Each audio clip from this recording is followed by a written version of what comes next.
আসসালামু আলাইকুম প্রিয় শিক্ষার্থী বন্ধুরা, আগামী ৩/৭/২০২৪ সাল থেকে নতুন কারিকুলামের উপর তোমাদের ষান্মাসিক মূল্যায়ন শুরু হতে যাচ্ছে।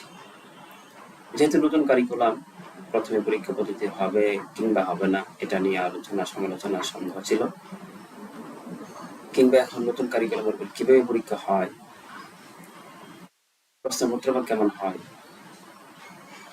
ধরন, কাঠামো সবকিছু নিয়ে একটা উৎকণ্ঠা শঙ্কা কাজ করতেছে। যেহেতু তোমরাই প্রথম বেশ, এটা হওয়াটাই স্বাভাবিক, তবে অতিরিক্ত আশঙ্কা রাখার দরকার নেই। পরীক্ষার হলে বুঝতে পারবো আসলে ব্যাপারটা একেবারেই সহজ ছিল, শুধু নার্ভাস ছিল। তোমাদের উদ্বিগ্নতা দূর করার জন্য আমি কিছু গুরুত্বপূর্ণ কথা নিয়ে তোমাদের সামনে আসছি। নতুন কারিকুলামের মানবন্টন যদি আমরা দেখতে চাই, তো ব্যাপারটা হচ্ছে এরকম: লিখিত 65%, আর কার্যক্রম ভিত্তিক হচ্ছে 35%। এই হচ্ছে শতভাগ 100%। কার্যক্রম ভিত্তিকের মধ্যে কি থাকতে পারে? প্রজেক্ট থাকতে পারে, প্রেজেন্টেশন থাকতে পারে, রিসার্চ, অ্যাসাইনমেন্ট, গ্রুপ ওয়ার্ক, প্রস্তুত, এগুলোর সম্মিলিত একটা রূপ দাঁড় করানো হবে। এই হচ্ছে আমাদের 100%। এখন যদি আমরা নতুন কারিকুলামের সিলেবাসটাতে চাই, এনসিটিবি আমাদের সিলেবাসটা দাঁড় করে দিয়েছেন, যে এখানে স্পষ্ট করে লেখা আছে বিষয় শ্রেণীগুলা ষষ্ঠ, সপ্তম, অষ্টম, নবম।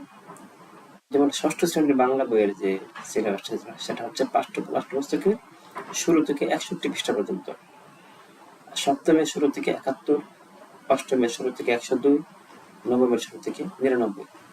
এভাবে বাংলা, ইংরেজি, গণিত, বিজ্ঞান, ইতিহাস ও সমাজ বিজ্ঞান, ডিজিটাল প্রযুক্তি, জীবন জীবিকা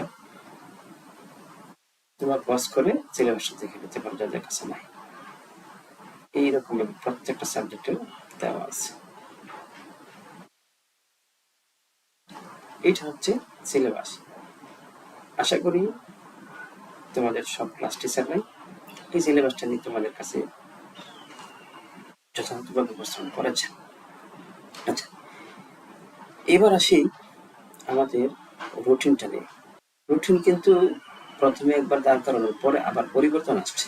প্রথম 7 তারিখ থেকে ছিল, পরে 3 তারিখ, অর্থাৎ আগের মাসের 3 তারিখ থেকে রুটিন। আচ্ছা, এখন এখানে 3-7 তারিখ হচ্ছে ষষ্ঠের বাংলা, সপ্তমের ধর্ম, অষ্টমের জীবন জীবিকা, নবমের ইতিহাস সমাজ বিজ্ঞান, এরকম 3, 14, 13 সবগুলো ডেট আছে এবং সিলেবাসটাকে রুটিনটা এখানে স্পষ্ট করে দেওয়া আছে। যাদের রুটিনটা এখন সংগ্রহ করে নাই তারা এটা পজ করে এখান থেকে নিতে পারো।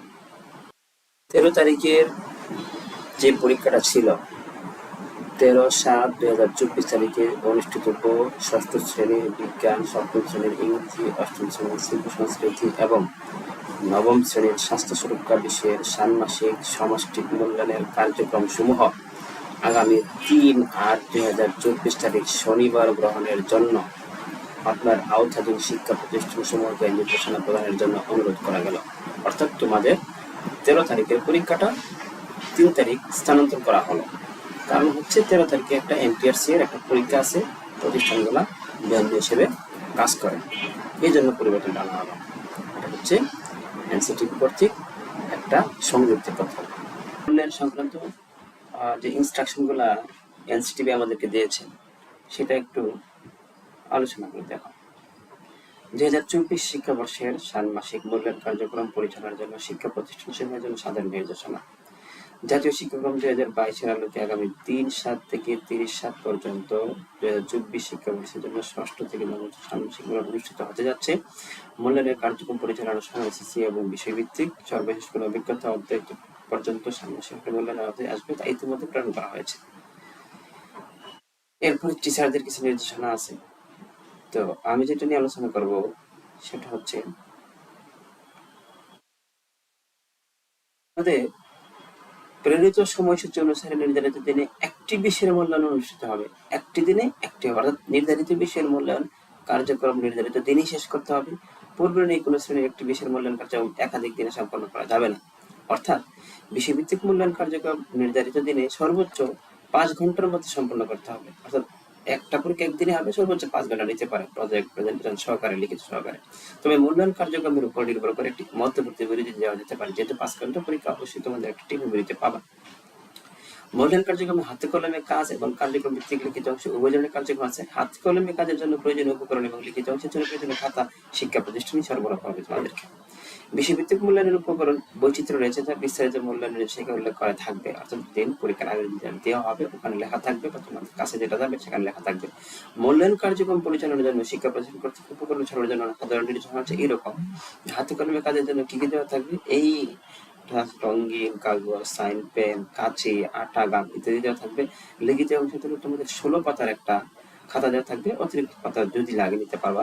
মূল্যায়ন পত্র, এখন সর্বকৃত মূল্যায়ন পত্র শিক্ষার্থীর নির্দেশনা ও মূল্যায়ন অথবা প্রশ্নপত্র অংশটি ফটোকপি করে সকল শিক্ষার্থী সরবরাহ করা হবে। প্রতিষ্ঠানে তোমাদের মূল্যায়নটা পাঠাবে, পরীক্ষার আগের দিন পাঠানো হবে। প্রতিষ্ঠান প্রধানগণ তার টিম নিয়ে মূল্যায়ন পত্রটা সংগ্রহ করে রাখবেন, ফটোকপি করে রাখবেন, তোমাদের হাতে দিয়ে দেওয়া হবে। এই ছিল মূলত আজকের আলোচনা।